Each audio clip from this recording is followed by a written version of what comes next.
The hotel manager called and said, "Sir, there's been a mistake. Your wife checked in yesterday under your name with another man." I said, "That's impossible. She's home with our grandkids." His voice shook. "Please come to the front desk right away." I hung up and stared at the phone like it had just told me the earth was flat. Marcy was downstairs making lunch for our granddaughters, humming some old Beatles tune she always hummed when she was happy. The smell of grilled cheese floated up through the floorboards. Outside, the Maine afternoon was doing its usual thing: gray sky, wind rattling the windows, the kind of day that made you want to stay inside with a book and a beer. But I wasn't staying inside. I was grabbing my keys and heading for the door. "Frank," Marcy called from the kitchen. "Where are you going?" "Hotel," I said. "Something's wrong with our credit card." It wasn't a complete lie. Something was definitely wrong. I just didn't know what yet. The drive to the Harborview Inn took 12 minutes, and I spent every one of them trying to make sense of what the manager had said. Marcy, with another man, checking in under my name? It was like someone had taken reality and twisted it into a pretzel. Marcy had been with me for 36 years. She didn't cheat. She didn't lie. She was the most honest person I'd ever known, sometimes painfully so. The last time I ran this fast was when the ice cream truck was fleeing the neighborhood like it had warrants. I parked crooked in the lot, not caring if I was over the line. My hands were shaking as I pushed through the glass doors into the lobby. The Harborview was one of those mid-range places that tried to look fancy but couldn't quite pull it off. Fake plants in the corners, generic art on the walls, carpet that had seen better decades. The manager was waiting at the front desk. He was younger than me by at least 20 years, thin and nervous-looking, with the kind of beard that suggested he'd given up shaving rather than actually decided to grow facial hair. "Mr. Dalton?" he said. "That's me." He glanced around like he was afraid someone might overhear us. "Sir, I'm so sorry about this situation. I wanted to handle it discreetly." "Just tell me what's going on." He pulled out a registration card and slid it across the counter.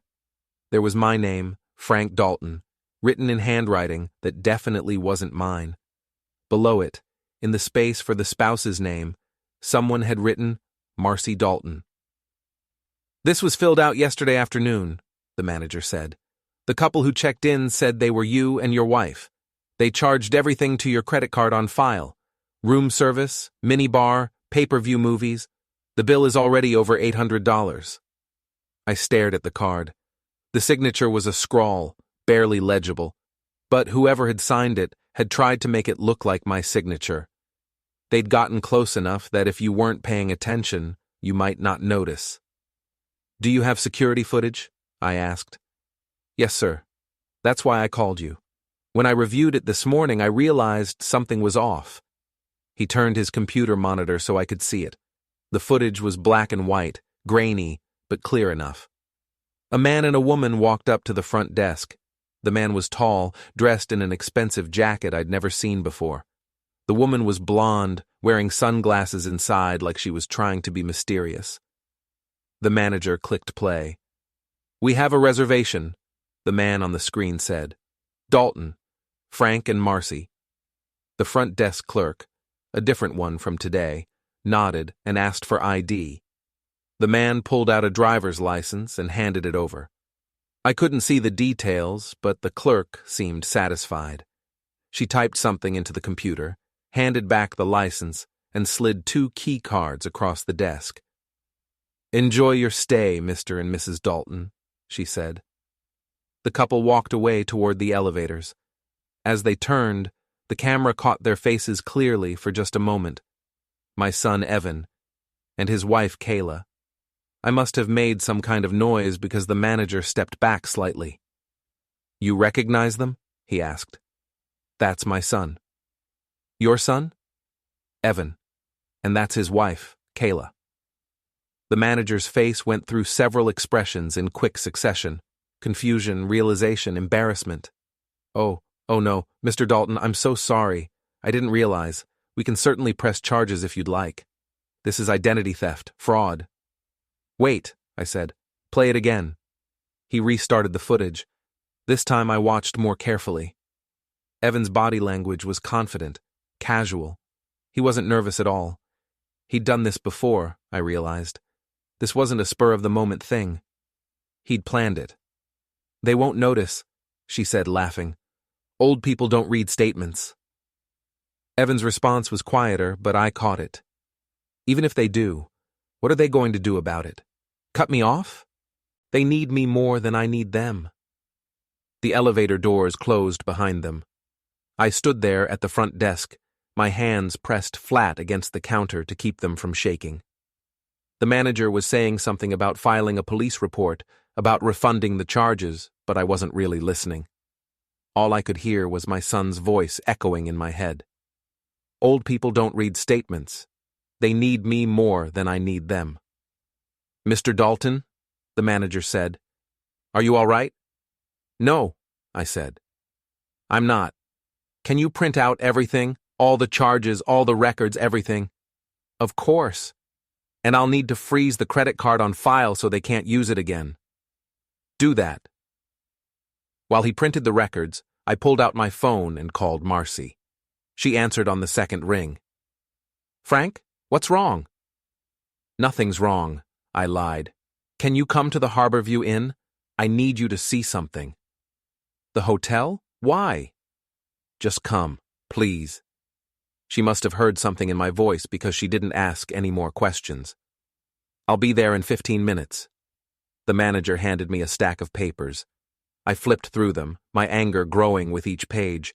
Room service charges, minibar, movies, a spa treatment. Kayla had gotten a massage and charged it to my card. There was even a charge for valet parking, $873.42. "Mr. Dalton," the manager said quietly, "there's something else you should know." "What?" "They made another reservation. For next month. Same names, same credit card." I looked up at him. "Next month?" "Yes, sir. 3 nights. They're planning to come back." That's when Marcy walked through the door. She took one look at my face and knew something was very wrong.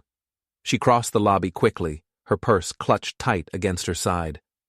"Frank, what happened?" I handed her the registration card. She read it once, then read it again. Her expression didn't change. Marcy had always been good at keeping her emotions hidden when she needed to. It was one of the things I loved about her, but I could see the tightness around her eyes, the way her jaw clenched. "Show her the video," I said to the manager. He turned the monitor toward Marcy and played the footage again. We both watched in silence as our son and his wife checked into a hotel under our names, charged everything to our credit card, and laughed about how we were too old and stupid to notice. When it was over, Marcy carefully set the registration card back on the counter. She opened her purse and pulled out her phone. "What are you doing?" I asked. "Recording this," she said.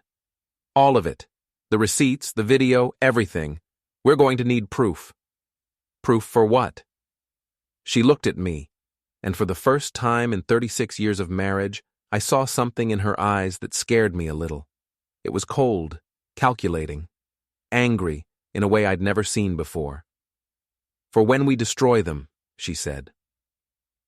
The security guard who'd been standing quietly by the door cleared his throat. "Excuse me," he said. "Mr. Dalton, you're not the first Dalton who came in demanding answers." I froze. "What do you mean?" "Your son. He was here 2 weeks ago. Said someone had fraudulently used his name to book a room and he wanted the security footage deleted. The manager on duty that day refused. Your son threatened to sue us." "Why didn't anyone call me?" The guard shrugged. "We didn't have any reason to think the complaint was legitimate. We figured he was trying to cover up an affair or something. Happens all the time." I looked at Marcy. She was still recording everything with her phone, her face expressionless. "Frank," she said quietly, "this wasn't random. They've been using us for months. Before we go any further, hit the hype button, take a second to subscribe and like the video. It really helps the channel grow. And tell us in the comments, what would you do in this situation?" 3 days later, we were sitting in Evan's dining room. and I was trying very hard not to flip the table. It wasn't easy. The table was expensive, some kind of imported wood that Evan had bragged about for 20 minutes when they first bought it. Everything in their house was expensive. The couch, the TV, the artwork on the walls that looked like a toddler had sneezed paint onto canvas. Evan called it investment pieces. I called it showing off. Marcy had insisted we come for dinner. We need to see how far this goes, she'd said. We need to understand what we're dealing with. What we were dealing with, apparently, was our son being a complete asshole. Kayla was in the kitchen, her phone propped up on the counter, filming herself as she chopped vegetables. She was wearing a full face of makeup and a designer dress to cook dinner. Every few seconds, she'd giggle at something someone said in the comments section. "So I'm thinking we should go to Bali next month," she said to Evan, loud enough for us to hear. "The resort I found has these overwater bungalows that are like totally Instagram perfect." "Sounds great, babe," Evan said. He was scrolling through his own phone, barely looking up. Marcy had brought groceries, a bag full of the things Evan had said he liked when he was growing up. Fresh bread, good cheese, the fancy olive oil he used to request for his birthday. She'd set it on the kitchen counter when we arrived. Kayla had glanced at it once and wrinkled her nose. "Oh, we don't eat carbs anymore," she'd said. Now the bag sat there, ignored, while Kayla filmed herself making something that looked like grass clippings in water. "Evan," Marcy said, "did you get the birthday invitation I sent? Your father and I were hoping we could host your party at our place this year." Evan finally looked up from his phone. "Yeah, Mom, I got it. But Kayla and I already planned something here. It's going to be big. Like, really big. We're inviting everyone." "Everyone?" "You know. Friends, business contacts, her followers. It's going to be an event." "Her followers?" Kayla waved from the kitchen. "I have over 50,000 followers now. This party's going to be amazing content. I'm thinking we'll do a whole series of posts leading up to it. Maybe even a live stream during the dinner." I caught Marcy's eye. She gave me a look that said, "See? This is what we're dealing with." "That sounds lovely," Marcy said, her voice perfectly pleasant. "What can we do to help?" Evan and Kayla exchanged a glance. It was quick, but I saw it. They were communicating something without words, some kind of plan they'd already discussed. "Actually, Mom," Evan said, "we were hoping you could do the cooking." "The cooking?" "Yeah, you know. Make your famous lasagna, that chicken thing you used to do, some desserts, whatever. Just enough to feed like 40 people. Marcy blinked. 40 people? Maybe 50. We're still finalizing the guest list. "Evan, that's a lot of food." "I know, but you're so good at it. And honestly, hiring a caterer is just so expensive. We're trying to be smart with our money." I almost laughed. Smart with their money? They'd just charged nearly $900 to our credit card for a weekend getaway they'd lied about. But I kept my mouth shut. Marcy wanted to see how this played out, and I trusted her instincts. "I'll think about it," Marcy said. "Great," Kayla chirped from the kitchen. She aimed her phone at us. "Say hi to my followers, you guys." Marcy smiled and waved. I just stared at the phone until Kayla lowered it, her smile faltering slightly. Dinner was awkward. The grass-clipping soup turned out to be some kind of expensive vegetable puree that tasted like nothing. There was also quinoa, steamed vegetables with no seasoning, and tiny portions of grilled chicken that looked like it had been punished for crimes against flavor. "This is healthy eating," Kayla explained, filming her plate. "We're doing a cleanse." "A cleanse?" I asked. "Yeah, Frank. You should try it. It's really good for you, especially at your age." At my age. I was 58, not 90. I still worked out 3 times a week, still did construction consultation work on the side, still had all my own teeth. But to Kayla, apparently, I was 1 foot in the grave. "Thanks for the suggestion," I said. Halfway through the meal, Marcy brought up the hotel. She did it casually, like it was just idle conversation. "Frank and I were thinking about taking a trip," she said. "Maybe down to Portland for a weekend." Do you two have any hotel recommendations? Evan's fork paused halfway to his mouth. Just for a second, but I saw it. Hotels? He said. I don't know. We usually just book through apps and stuff. We were thinking about the Harborview Inn, Marcy continued. Have you ever stayed there? Kayla's phone slipped slightly in her hand. She caught it and kept smiling, but her face had gone tight. Harborview? I don't think so. Isn't that place kind of old? It's nice, Marcy said. We've heard good things.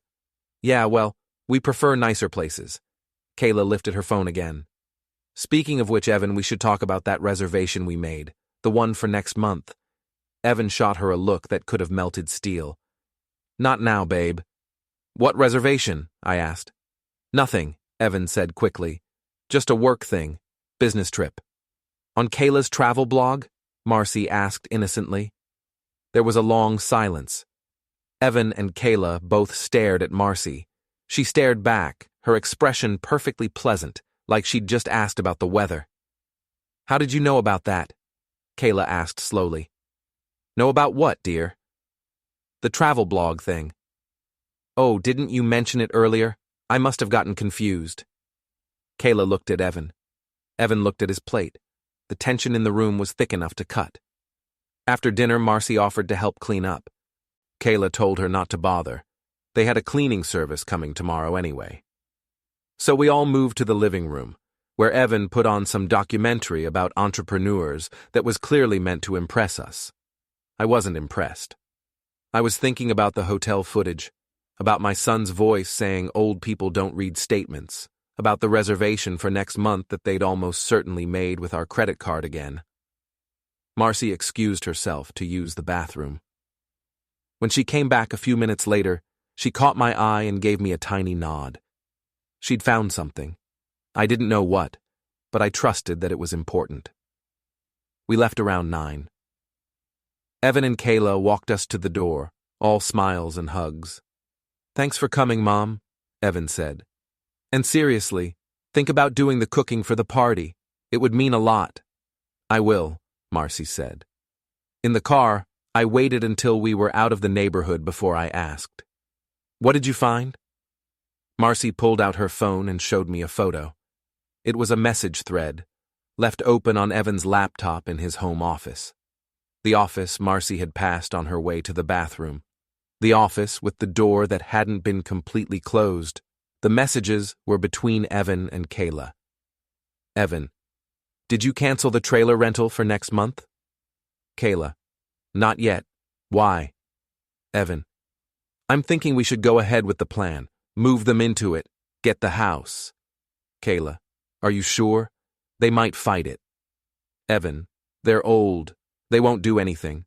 Besides, legally, the house should go to me anyway. I'm the only kid. Kayla, what about the birthday party? Evan, what about it? Kayla, should we wait until after? Evan, no. Let's do it before. That way they can't make a scene at the party. I read it twice, then I read it again. They're planning to take our house, I said. Yes. And move us into a trailer. Yes. I looked at Marcy. She was staring straight ahead at the road, her hands folded in her lap. Frank, she said quietly, let's give the kids one birthday they'll never forget. The next morning, I called an old friend of mine, Jerry Hastings. He'd been a construction foreman like me before he retired and became a lawyer. Not a fancy corporate lawyer, the kind who handled real estate disputes and small-town legal issues. The kind who understood that sometimes the best revenge was perfectly legal. Jerry, I said, I need your help. Frank Dalton. What's it been, 3 years? About that. Listen, I've got a situation. I told him everything. The hotel, the charges, the video footage, the messages about the house. Jerry listened without interrupting, which was one of the things I'd always liked about him. When I finished, there was a long pause. Frank, he said finally, when did you put Evan's name on the house deed? I didn't. You didn't? The house is in my name and Marcy's name. Always has been. Why? Because if Evan thinks he can legally take it, he must have gotten some very bad legal advice, or he's just making assumptions. Can he take it? Not unless you give it to him, or unless you die and leave it to him in a will, or unless he can somehow prove you're mentally incompetent and get power of attorney. But that's a long, difficult legal battle, and he'd need evidence. Which he doesn't have. So he's either delusional or he's planning to forge something. Either way, he's screwed. Jerry paused. What do you want to do? I want to make sure he can never touch that house, or anything else of mine. Easy. Come by my office tomorrow. We'll update your will, create a living trust, set up power of attorney documents that specify exactly who makes decisions if you become incapacitated. And I'm guessing it's not Evan. It's Marcy. Only Marcy. Done. Anything else? I thought about it. Yeah, I want you to look into what legal options I have for the credit card fraud. Criminal or civil? Both. I'll do some research. But Frank, if you want my advice, criminal charges take a long time, and they're hard to prove unless you have rock-solid evidence. What you've got is good, but a decent lawyer could argue that Evan had your permission to use the card. Civil is easier. You can sue for damages, emotional distress, all that. But honestly, the best revenge here isn't legal. It's making sure everyone knows what he did. Everyone? His business partners, his friends, his wife's precious followers. Reputation is everything in small towns, Frank. You know that. I did know that. I'd spent my whole life in this town. So had Evan. And Kayla, for all her talk about travel and Instagram, had built her entire brand on being a small-town influencer. Local girl makes good. That kind of thing. If people knew what they'd done, they'd be finished. Thanks, Jerry. Anytime. And Frank, I'm sorry about Evan. I remember when he was a kid. He used to help you on job sites, didn't he? Yeah, I said. He did. That had been a long time ago, back when Evan still looked at me like I was someone worth learning from. I hung up and went to find Marcy. She was in the kitchen, making coffee and writing in a notebook. The notebook was filled with names, dates, screenshots. She'd been organizing our evidence. Jerry says we're good on the house, I told her. Evan can't touch it. I know, she said. I already checked with our estate lawyer last week. I stared at her. Last week. Frank, I've known something was wrong for months. Evan's been acting strange, distant. I found some charges on our statements that didn't make sense. Nothing huge, just little things. $20 here, $50 there. I thought maybe he was in trouble. Maybe he needed help. She looked up at me. I was going to talk to you about it, but then the hotel called. Why didn't you tell me before? Because I wanted to be sure. I didn't want to accuse our son of something unless I had proof. She smiled, but it wasn't a happy smile. Now I have proof. We spent the rest of the day gathering information. Marcy went through our credit card statements line by line, highlighting every charge that seemed suspicious. I called the hotel again and got copies of every piece of documentation they had. The manager was more than happy to help. Apparently, fraud cases reflected badly on hotels, and he wanted to cooperate fully. By evening, we had a file 2 inches thick. So what's the plan? I asked. Marcy tapped her pen against the notebook. The party. Evan wants me to cook for his big birthday dinner. I'll do it, but not the way he's expecting. What are you thinking? I'm thinking we give him exactly what he deserves. Something humiliating. Something that will make all those guests he invited, all those business contacts and followers, see exactly what kind of person he is. And how do we do that? She smiled. This time it was a real smile, sharp and cold and absolutely terrifying.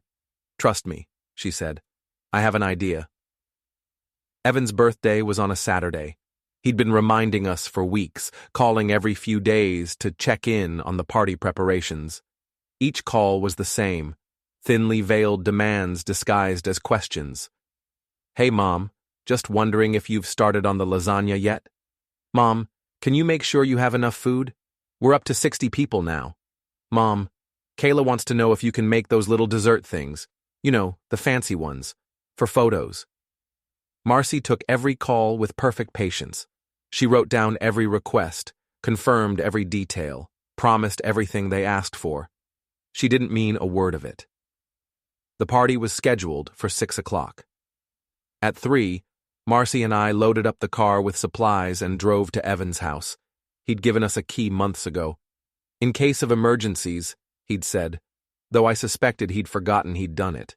He'd been living in that house for 5 years, and I could count on one hand the number of times he'd invited us over before this. Kayla was out getting her hair done.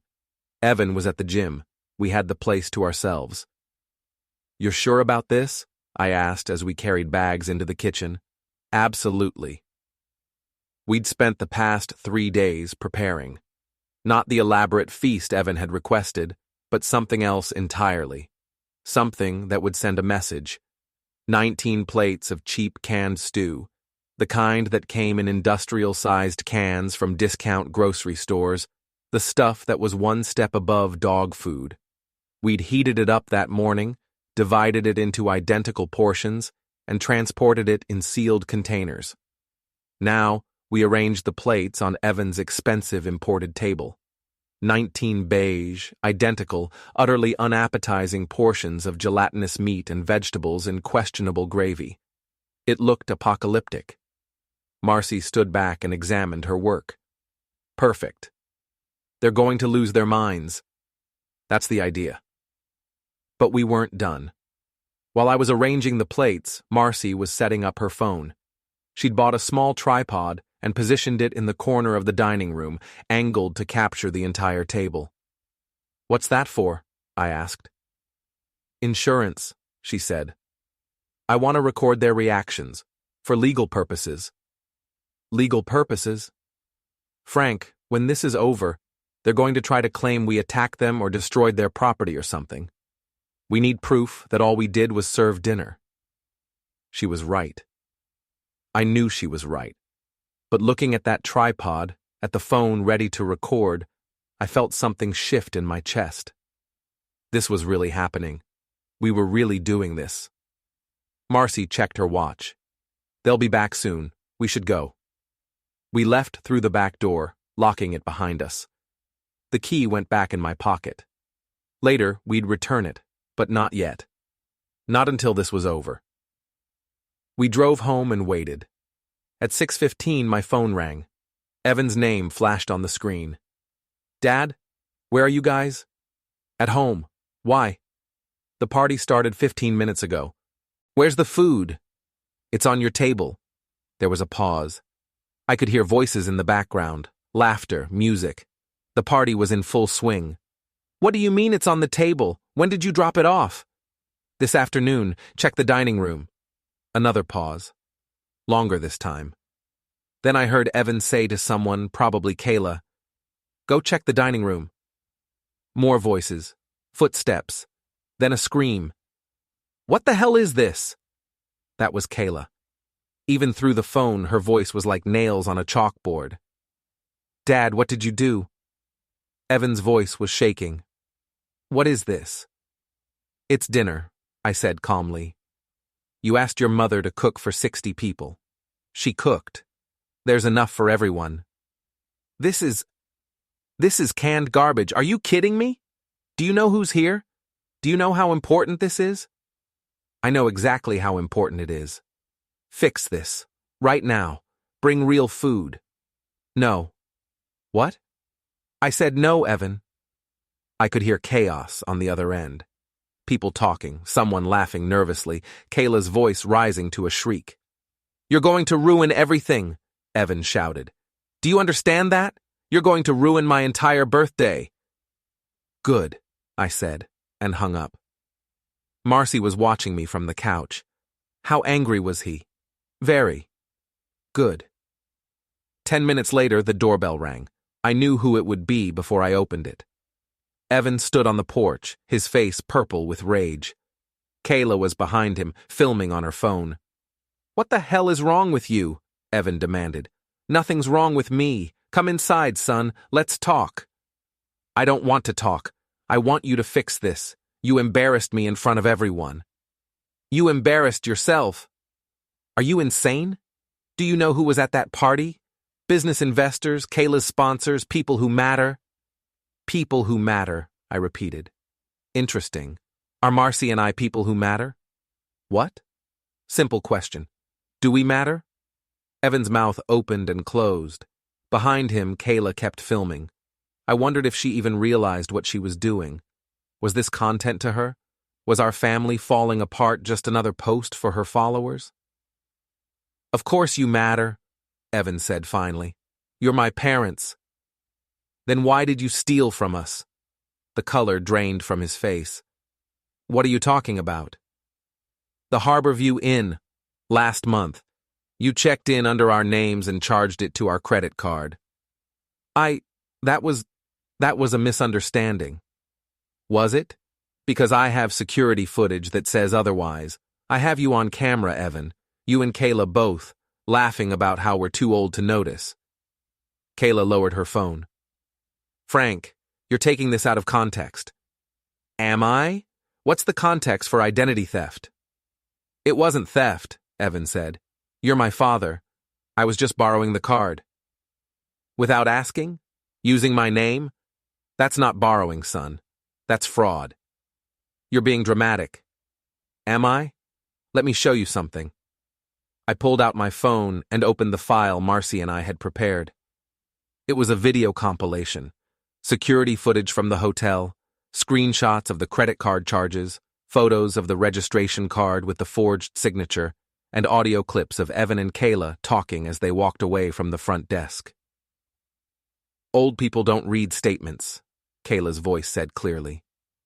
They need me more than I need them, Evan's voice replied. I let it play all the way through. Evan's face went from red to white to gray. Kayla had stopped filming entirely. We can explain, Evan said weakly.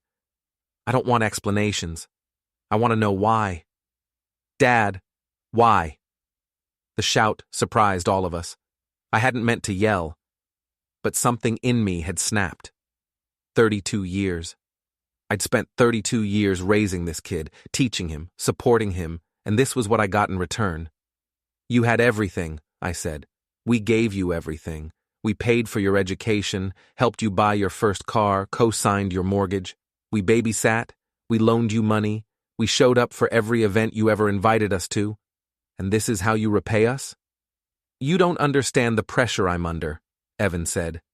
Running a business is expensive. Kayla's brand needs investment. We have bills. So do we. You're retired. You don't need money. We earned that money, Evan. We worked for 40 years to save it. It's not yours. You're going to die eventually anyway. What difference does it make? The silence that followed that statement was absolute. Marcy had come to stand beside me. I hadn't heard her approach. She was holding a folder. What difference does it make? She repeated softly.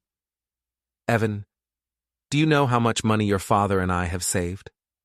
I don't know. Enough. Enough for what? For retirement. For whatever. We have $347,000, Marcy said. We saved it over 40 years. Your father worked construction until his body gave out. I worked 3 jobs at one point to help pay your college tuition. We didn't take vacations. We didn't buy new cars every few years. We saved every penny we could. Okay? So that money was supposed to be for emergencies, for medical bills when we get older, for the possibility that one of us might need expensive care someday. She opened the folder. And in the last 6 months, you've stolen $8,200 from us. Evan's eyes went wide. That's not... Yes, it is. We tracked every fraudulent charge, not just the hotel, the gas station purchases in towns we've never visited, the restaurant bills in cities we've never been to, the online shopping orders shipped to your address but charged to our card. She held out the folder. It's all documented. You can't prove it was me. Actually, we can. Would you like me to show you the security footage from the gas stations? Or the delivery confirmations with your signature? Kayla grabbed Evan's arm. We should go. Yes, Marcy said. You should. But before you do, there's something you need to know. She pulled out another document from the folder. This is a cease and desist letter from our attorney. You are hereby prohibited from using our credit cards, our names, or any of our personal information for any purpose. You are also prohibited from entering our property without explicit written permission. If you violate these terms, we will pursue both criminal and civil charges. You can't do this, Evan said. We already did. The letter was filed with the county clerk this afternoon. You've been served. Evan snatched the paper from her hand, scanned it, and then crumpled it up. Fine. Keep your money. Keep everything. But don't expect me to be around anymore. Don't expect to see your grandkids. We don't have grandkids, I said.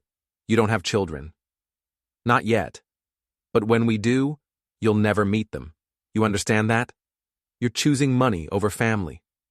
No, Marcy said. You did, the day you decided to steal from us.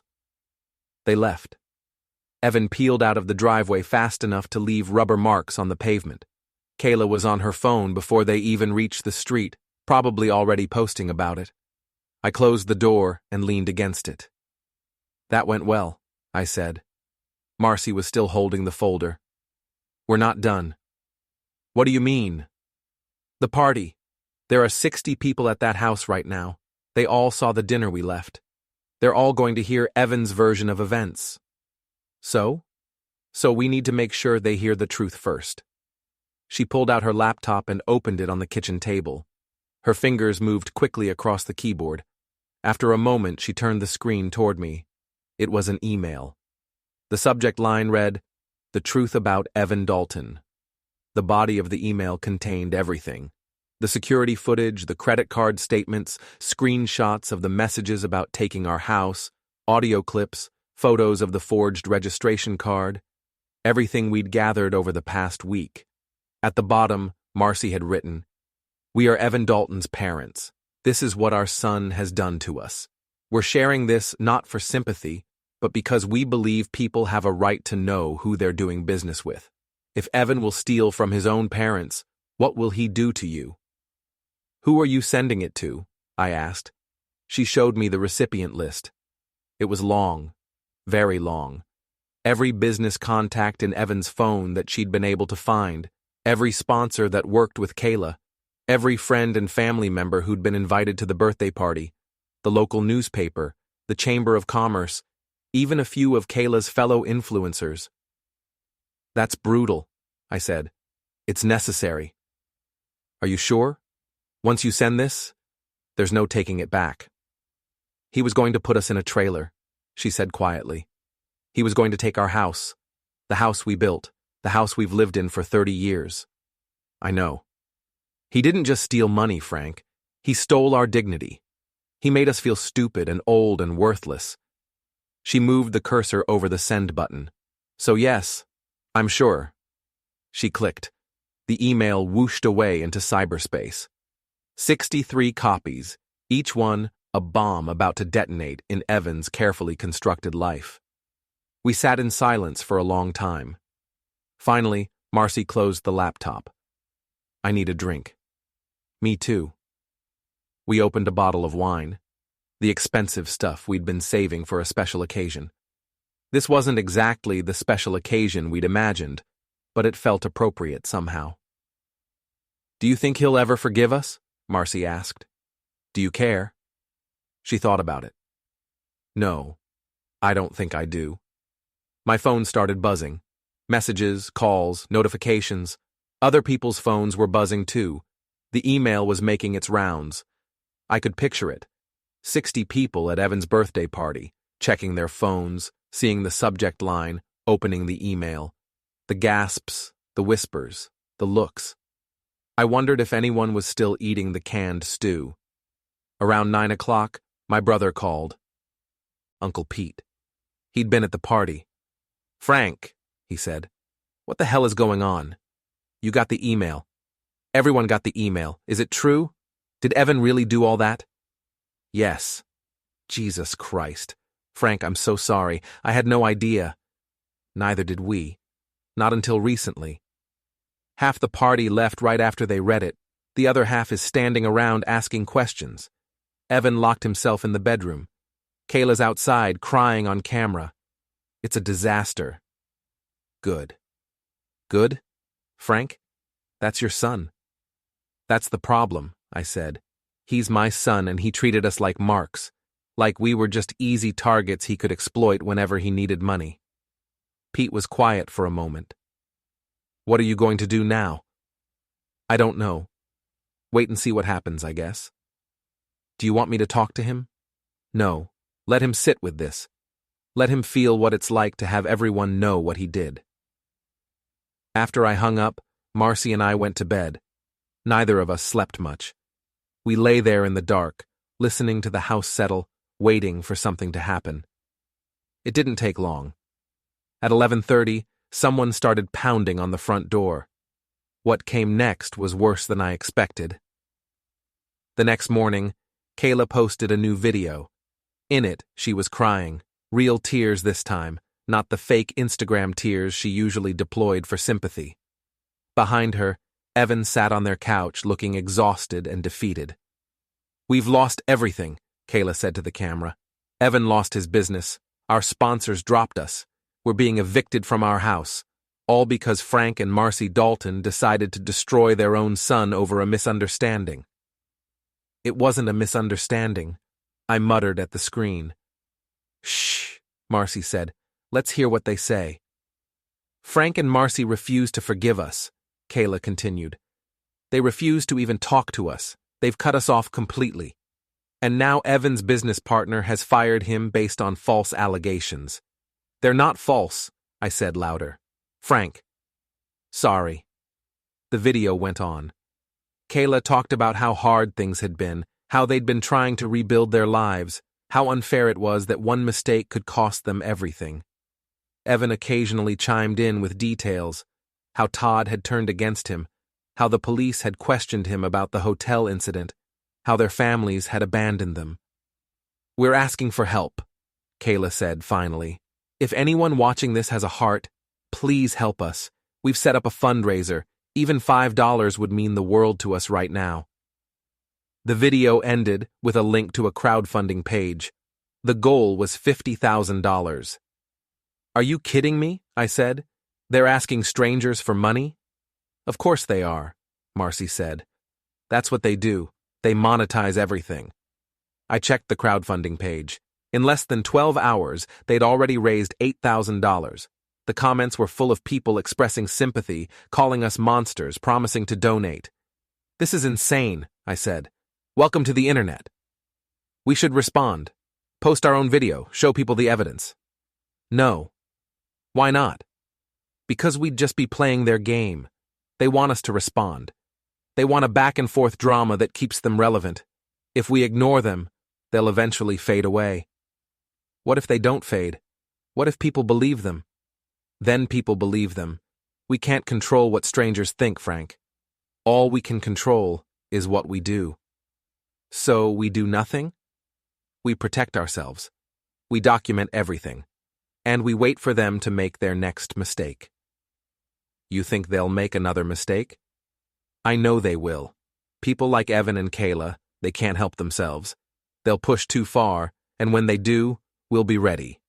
2 days later, I was proven right about the mistake, but I was wrong about being ready for it. I was in the garage, organizing tools, when I heard Marcy scream. I ran inside. She was standing in the living room, staring at her laptop, her face white. What happened? They're saying you attacked Evan. What? That night, I dreamed about Evan as a child. He was maybe 7 years old, sitting at our kitchen table doing homework. I was helping him with a math problem, showing him how to carry numbers when adding large sums. He kept making mistakes, getting frustrated, but he wouldn't give up. He wanted to understand. I'll get it, Dad, he kept saying. Just give me a minute. I'll get it. And he did get it. Eventually. He figured it out, solved the problem, looked at me with such pride. See, he said, I told you I could do it. I woke up around 3 in the morning with tears on my face. Marcy stirred beside me. Frank? I'm okay. You're not okay. None of this is okay. I keep thinking about when he was little. He was such a good kid.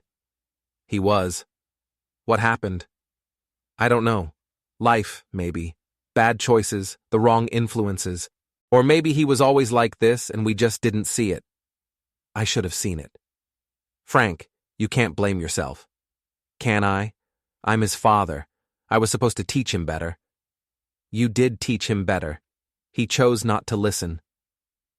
We lay there in the dark, not sleeping, just existing in the space between who Evan used to be and who he'd become. The next few weeks were a blur of legal proceedings and online drama. The police investigated and confirmed my version of events. Evan was formally charged with assault. He hired a lawyer. I didn't want to know where he got the money, but I suspected it was from Kayla's crowdfunding, and pleaded not guilty. Meanwhile, the crowdfunding had reached its goal, $50,000, enough to pay their rent for a year and then some. People were sending money, sending messages of support, treating them like martyrs. Look at this, Marcy said one evening, showing me her phone. It was a message from someone we didn't know. You people are disgusting. Evan and Kayla are struggling, and you're trying to send him to prison? What kind of parents are you? Block them, I said. I've blocked hundreds already. They just keep coming. Then stop reading them. I can't. I need to know what people are saying. What if someone makes threats? What if this gets dangerous? She had a point. Some of the messages were violent. Not many, but enough to be concerning. Someone had posted our address online. Someone else had suggested people should teach us a lesson. Jerry recommended we install security cameras. We did. Front door, back door, driveway. 24-hour recording. Is this really necessary? I asked, as the installer finished wiring the last camera. Better safe than sorry, Jerry said. You've made enemies. Some of them might be crazy enough to act on it. That night, around midnight, someone threw a rock through our front window. The rock came with a note wrapped around it. The note said, "Leave them alone." I stood in the living room, glass crunching under my feet, staring at the message. Marcy was on the phone with the police. The security camera had caught the whole thing. A figure in dark clothes, face covered, arm drawing back and then forward. The rock smashing through the window, the figure running. Did you see their face? The police officer asked when he arrived. No, they were wearing a mask. Do you have any idea who it might be? Could be anyone. We've gotten a lot of threats online. Because of your son? Because of what we said about our son, yes. The officer looked uncomfortable. Mr. Dalton, I have to ask, is it possible this could be resolved by reconciling with your son? Would that end the harassment?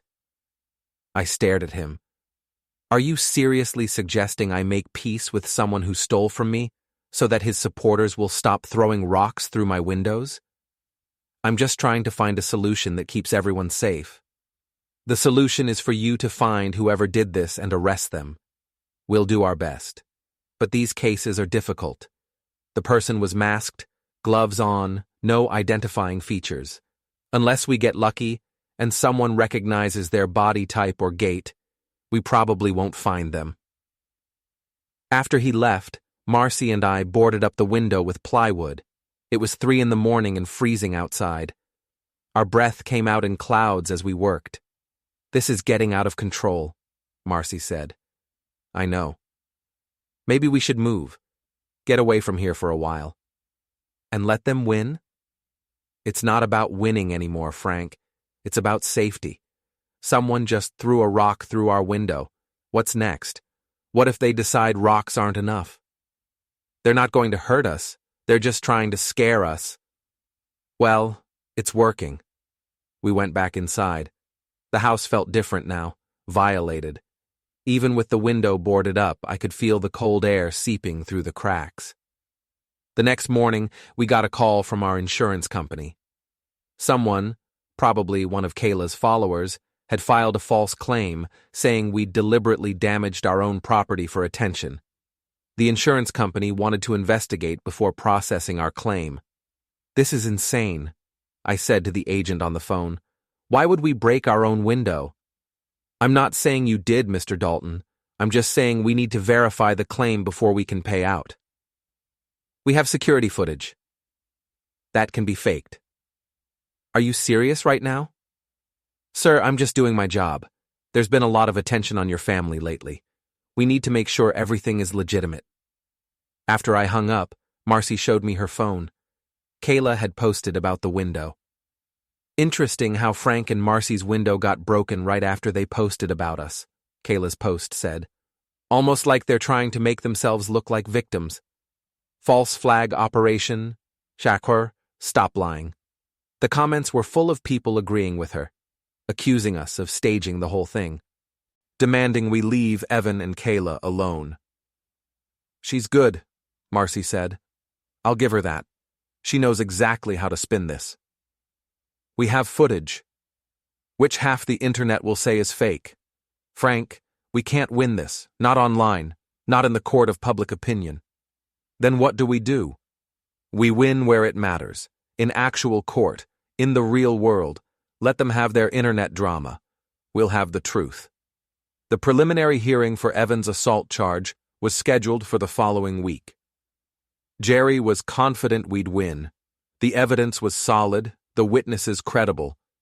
But I wasn't thinking about winning. I was thinking about having to sit in a courtroom and testify against my own son. Had he meant it?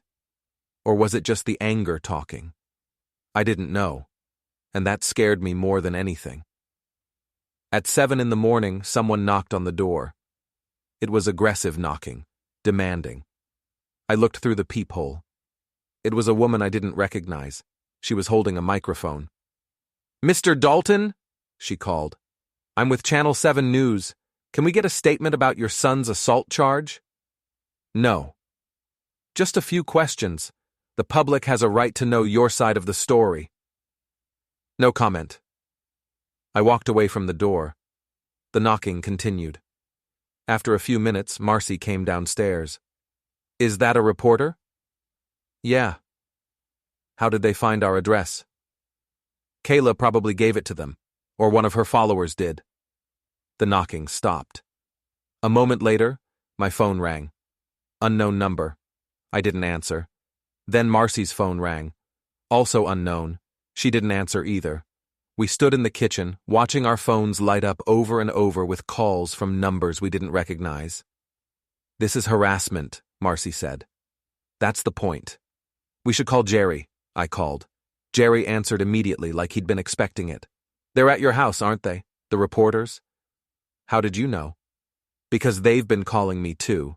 Evan and Kayla's lawyer is doing a press blitz, trying to make them look sympathetic before the hearing." "What do?" "Nothing. Don't talk to reporters. Don't respond to anything. Just show up tomorrow and tell the truth. That's all you need to do." "What if they ambush us at the courthouse?" "They will. Ignore them. Walk straight past, keep your heads down, say nothing. Anything you say will be taken out of context and used against you." After I hung up, Marcy and I looked at each other. "This is really happening," she said. "Yeah. Our son is going to court. We're going to testify against him. Reporters are outside our house. This is our life now." "I'm sorry." "Why are you sorry? You didn't do this. I sent the email. I started all of this." "No, Frank. Evan started it when he stole from us. We just refused to be silent about it." The reporter eventually left. But 2 more showed up an hour later. Then a cameraman. By afternoon, there were 5 people standing on our lawn, waiting for us to come out. We didn't. We stayed inside, curtains drawn, phones silenced. Around 6, my brother Pete called from a different number. "Frank, are you okay?" "Define okay." "I saw the news. They're saying Evan's the victim, that you attacked him because you're controlling and abusive." "None of that is true." "I know, but that's what they're saying. Listen, I talked to some of the family. We want to help. What do you need?" I need this to be over. I know. But until it is, you have support. Me, Aunt Carol, Uncle Jim. We all believe you. We all know Evan's been pulling this kind of crap for years. He has? You didn't notice? Frank, he borrowed money from half the family and never paid it back. He's been using people for years. You and Marcy were just the easiest targets because you loved him too much to see it. After we hung up, I told Marcy what Pete had said. He borrowed from other people? Apparently. Why didn't anyone tell us? Probably for the same reason we didn't tell anyone about the hotel, family loyalty, not wanting to cause drama. The usual reasons people stay silent about things they shouldn't. We should have known. Should we? Evan's an adult. We're not responsible for monitoring his relationships with other people. But if we'd known, we could have warned people. We could have stopped him sooner. Maybe, or maybe he would have just gotten better at hiding it. The night before the hearing, I barely slept. Every sound made me jump, every creak of the house, every car passing outside. I kept expecting another rock through a window. Or worse. At 5 a.m, I gave up on sleep and went downstairs to make coffee. Marcy joined me a few minutes later. Ready? She asked. No. Me neither. We dressed carefully. Jerry had told us to look respectable but not too formal. You're the victims here, he'd said. Act like it. So I wore khakis and a button-down shirt. Marcy wore a simple dress. We looked like exactly what we were. Ordinary middle-aged people who'd been dragged into a nightmare. The drive to the courthouse took 20 minutes. We arrived early, hoping to avoid the reporters. But they were already there, cameras ready, microphones extended. Mr. Dalton, do you regret pressing charges against your son? Mrs. Dalton, are you seeking a reconciliation? Frank, what do you say to people who think you're being too harsh? We kept walking. Jerry met us at the entrance. Don't stop. Don't look at them. Don't react, he said. Just keep moving. Inside, the courthouse was quiet. Too quiet, like the calm before a storm. Evan will be here soon, Jerry said. When you see him, don't engage. Don't talk to him. Don't even look at him if you can help it. This is a legal proceeding now, not a family matter. It was always a family matter. Not anymore. Now it's criminal court. Different rules. We sat on a bench outside the courtroom, waiting. Other people passed. Lawyers in suits, witnesses, court staff. Normal people dealing with normal legal issues. We were just another case to them. Then Evan arrived. He walked in with Kayla and his lawyer. He looked terrible. Thinner than last time I'd seen him, with dark circles under his eyes and a defeated slump to his shoulders. When he saw us, he stopped. For a moment we just stared at each other.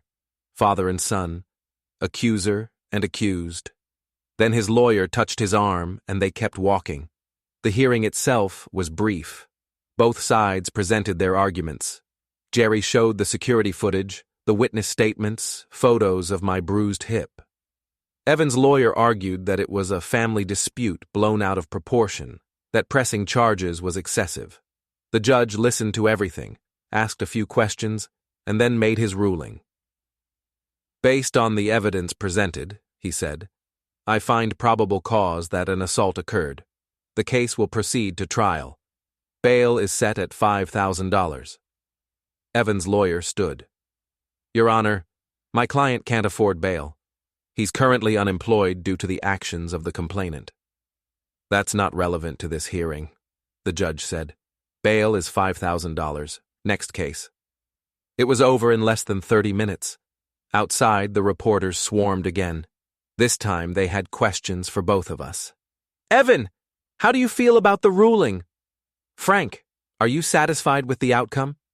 Kayla, will you continue fundraising for legal expenses? We pushed through the crowd and got to our car. As we pulled away, I saw Evan standing on the courthouse steps, Kayla filming him on her phone. He looked directly at the camera and said something I couldn't hear. What do you think he's saying? Marcy asked. That we're monsters, that this is unfair, the usual. He's probably right. We are monsters. Marcy, No, think about it. We're dragging our own son through court. We've destroyed his business, his reputation, his life. What kind of parents do that? The kind who refuse to be stolen from. Is it worth it?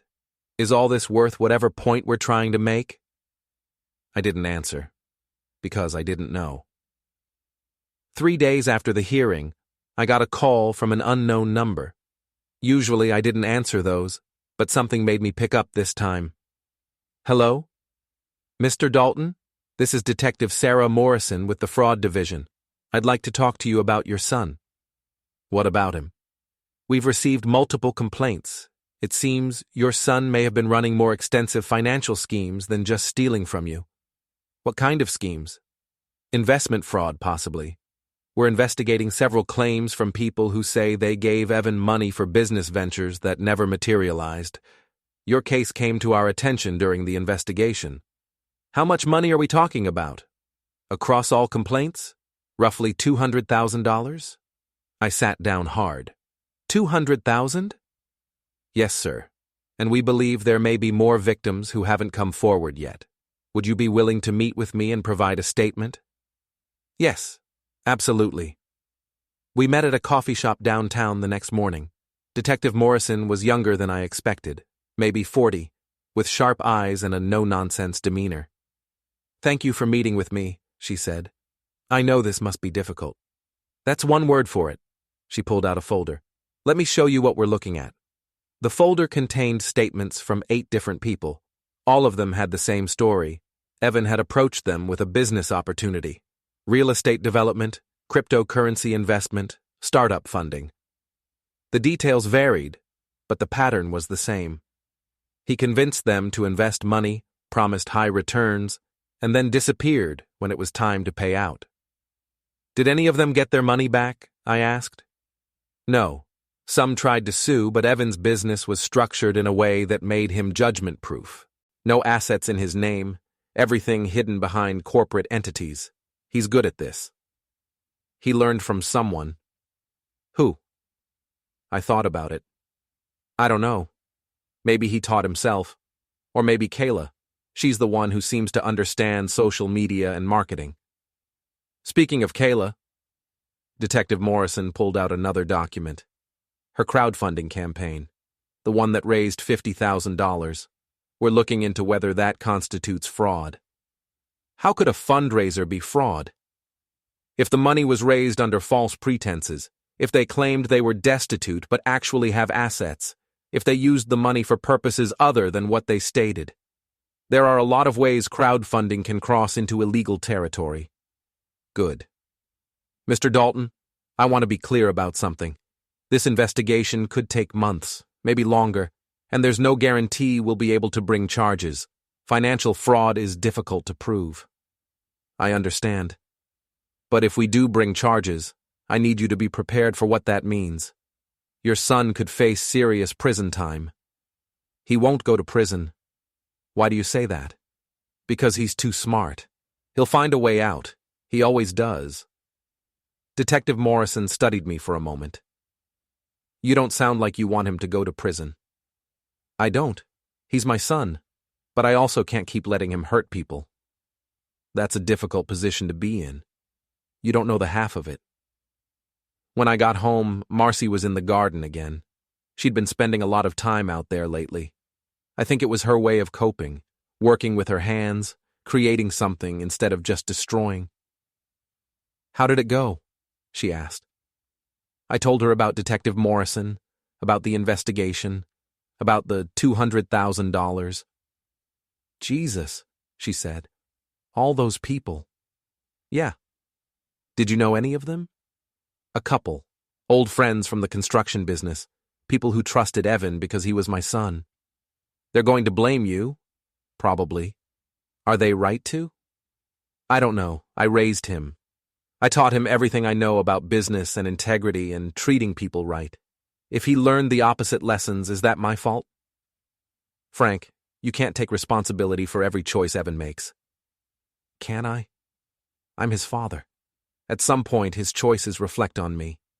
No. His choices reflect on him. You gave him the tools to be a good person. He chose to use those tools for something else. We worked in the garden for a while in silence. It was peaceful. The sun was warm, the soil rich and dark. For a few minutes, I could almost forget about everything else. Then Marcy's phone rang. She looked at the screen and her face went white. "What is it?" "It's the storage facility, the one where we keep our extra furniture and boxes." "What about it?" "They said someone broke into our unit." We drove to the storage facility immediately. The manager met us at the gate, looking apologetic. "I'm so sorry, Mr. Dalton. The lock was cut. We don't know how long ago it happened." "Do you have security cameras?" "Yes, but they're not working right now. They've been down for maintenance." "How convenient." The manager looked uncomfortable. "We'll waive this month's fee, and we'll install a new lock at no charge." Our unit was at the end of a long row of identical metal doors. The lock was indeed cut, hanging uselessly from the latch. I pulled the door open and looked inside. Everything was destroyed. Furniture overturned, boxes ripped open, clothes scattered, family photos torn and scattered across the floor. Marcy's grandmother's china set, smashed to pieces. Marcy made a sound like she'd been hit. "Who would do this?" the manager asked. I knew who, but I couldn't prove it, and even if I could, what would be the point? Call the police again? File another report? Add it to the growing pile of crimes that would never be solved because the perpetrator was careful enough not to leave evidence? We spent 2 hours sorting through the damage. Some things were salvageable, most weren't. The worst part was the photo albums. Decades of family memories, ripped and scattered, some missing entirely. "This was personal," Marcy said, holding a torn photo of Evan as a baby. "Whoever did this wanted to hurt us, really hurt us." "Evan," I said, "you don't know that. Who else? Who else would know we have this unit? Who else would know what's in it? Who else would care enough to destroy it? It could be one of Kayla's followers, or one of the people who sent us those threatening messages." "Could be, but I don't think so." We filed a police report anyway. The officer who responded was the same one who'd taken my statement about the assault. "Mr. Dalton," he said carefully, "do you think your son did this?" "I think it's likely." "Do you have any proof?" "No." "Then I'm afraid there's not much we can do. We'll investigate, but without evidence or witnesses, it's going to be difficult to pursue." "So he just gets away with it." "I didn't say that. I said it's difficult, not impossible." After he left, Marcy and I sat in the car in the storage facility parking lot, too exhausted to drive home yet. "I want this to be over," Marcy said. "Me too. How do we make it stop?" "I don't know. Every time we think we've reached the bottom, it gets worse. What if we just gave him what he wants?" "What does he want?" "I don't know. Money? Forgiveness? For us to drop the charges and pretend none of this happened?" "We can't do that." "Why not?" "Because then he wins. Because then he learns that he can do whatever he wants and will always back down." "Maybe that's okay. Maybe it's better than this constant war." "You don't believe that." She was quiet for a long time. Then she said, "No, I don't. But I'm tired, Frank. I'm so tired of fighting." "I know. I want my son back. The real one. The one who used to help you on job sites and do his homework at the kitchen table. Where did he go?" "I don't know. Did we lose him? Or was he never really there?" "He was there. I remember him." "So do I. But I'm starting to wonder if we just imagined the good parts. If we only saw what we wanted to see. Maybe. Or maybe people change. Maybe the son we remember grew up and became someone different. Someone worse. Yeah." We drove home in silence. When we got there was a package on the porch. No return address, just our names written in block letters. "Should we open it?" Marcy asked. "Probably not." We called the police. They sent the bomb squad. Yes, the bomb squad. For a package on our porch. It's probably nothing, the technician said as he scanned it. But better safe than sorry. It wasn't a bomb. It was worse. Inside the box were all the photos that had been missing from the storage unit. Every single one, cut into pieces. Arranged in a pattern that spelled out words, "You did this." I stared at the box for a long time. Evan? The technician asked. Probably. Can we prove it? No. Want us to try? Would it matter? Maybe, maybe not, but at least you'd know. I already know. That night, Marcy and I didn't talk much. We moved through the house like ghosts, each lost in our own thoughts. Around midnight, I found her in Evan's old bedroom. We'd kept it the same since he moved out. His old posters on the walls, his trophies on the shelves, his books lined up like soldiers. She was holding a photo, Evan at his high school graduation, smiling, diploma in hand. Happy. He was so proud that day, she said. Do you remember? I remember. He gave a speech, said he owed everything to us, that we taught him the value of hard work and integrity. I remember that too. What happened to that kid? I wish I knew. She set the photo down carefully.